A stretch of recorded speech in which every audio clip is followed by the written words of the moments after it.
तो वो जो स्थलें निर्धारित की गई है निश्चित तौर पर वो शोषण का स्थल बनाया है और चंद समाज के ऐसे षड्यंत्रकारियों के जेबी भरने का जो जगह है।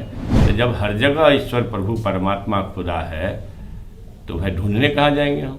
बिहार के शिक्षा मंत्री चंद्रशेखर का विवादों से गहरा नाता रहा है। जब देश भर के लोग भगवान राम के प्रति, राम मंदिर को लेकर, अयोध्या को लेकर वहां जाने की चर्चा कर रहे हैं, भगवान राम के मंदिर निर्माण के बातें कर रहे हैं, वहीं राजद के नेता लगातार राम पर सवाल उठा रहे हैं।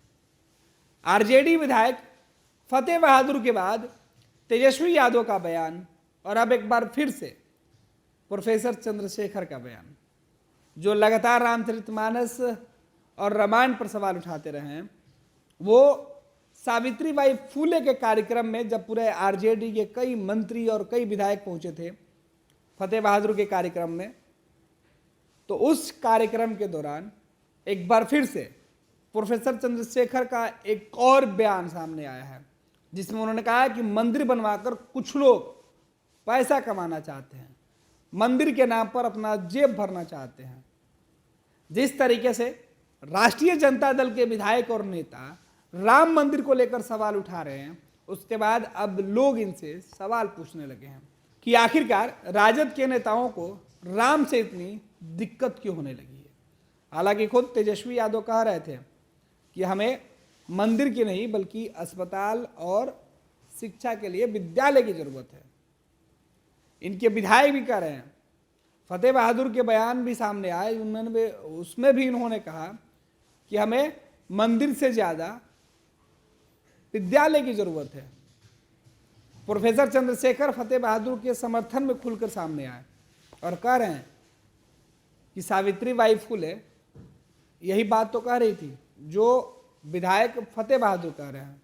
सावित्रीबाई फूले की बातें कर जिस तरीके से राजद के विधायक बयान दे रहे थे, पोस्टर लगवा रहे थे कि हमें मंदिर की जरूरत नहीं है, हमें अब विद्यालय की जरूरत है, इस बयान के समर्थन में बिहार के शिक्षा मंत्री खुद उतर गए। उन्होंने कहा कि आखिर फतेह बहादुर ने गलत क्या कहा।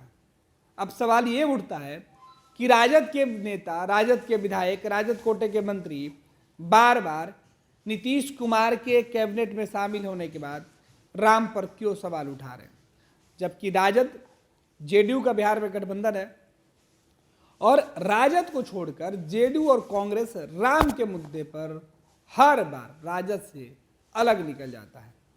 जेडीयू ने कई बार तेवर दिखाया और कहा कि राम पर सवाल उठाने वाले लोगों को माफ नहीं किया जाएगा, लेकिन एक बार फिर से प्रोफेसर चंद्रशेखर का जो बयान आया, इस बयान को आप सुनिए।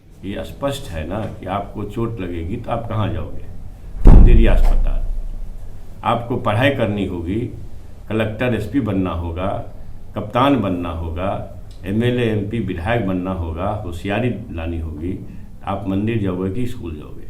यह स्पष्ट बात है। फतेह बहादुर सिंह जी ने वही बात कही जो माता सावित्रीबाई फूले ने कही है, उसमें गलत किया। उन्हें माता सावित्रीबाई फूले को कोट किया। शिक्षा की अनिवार्यता है कि नहीं? और फिर कहाँ जाएंगे लोग? लुटने के लिए, लुटाने के लिए लोग बैठा हुआ है, लुटाने के लिए। तो जहां छद्म हिंदूवाद है, छद्म राष्ट्रवाद है, उससे भी सतर्क रहना चाहिए। ये हम लोग जानते हैं, कस्तूरी कुंडली बसे मृग ढूंढे बनमाही, एते घटी घटी राम है दुनिया देखे नहीं। जब हम में तुम में खरे खम में हर जगह राम जी व्याप्त हैं, तो कहाँ जाओगे भाई ढूंढने के लिए उसको? तो वो जो स्थलें निर्धारित की गई है निश्चित तौर पर वो शोषण का स्थल बनाया है और चंद समाज के ऐसे षड्यंत्रकारियों के जेबी भरने का जो जगह है। तो जब हर जगह ईश्वर प्रभु परमात्मा खुदा है तो वह ढूंढने कहाँ जाएंगे हम। फतेह बहादुर सिंह जी ने क्या पढ़ा? मंदिर का रास्ता मानसिक गुलामी का रास्ता होता है और फिर स्कूल का रास्ता प्रकाश का रास्ता दिखाता है। फतेह बहादुर सिंह जी ने अपनी बात नहीं बोली। हमारी माता सावित्रीबाई फूले जो इस देश की प्रथम महिला शिक्षिका है, उसने कहीं उनके बात को दोहराया। षड्यंत्रकारियों ने गले की कीमत, जीभ की कीमत लगा दी। मैं आपके माध्यम से कहना चाहता हूं सरकार षड्यंत्रकारियों से, खबरदार। एकलव्य का बेटा अंगूठा दान नहीं देगा, जवाब देगा। शहीद जगदेव प्रसाद का बेटा अब अपना आहुति नहीं देगा, आहुति लेना जानता है। इसलिए खबरदार षड्यंत्रकारियों, अगर तुमने जुर्रत की तो याद रखना, बहुजनों के 90% लोगों के पसीने से तुम इतना बड़ा समुद्र खड़ा होगा कि 7 समुद्र पार नजर आओगे और 24 में ही नजर आओगे। लक्ष्मण जी आप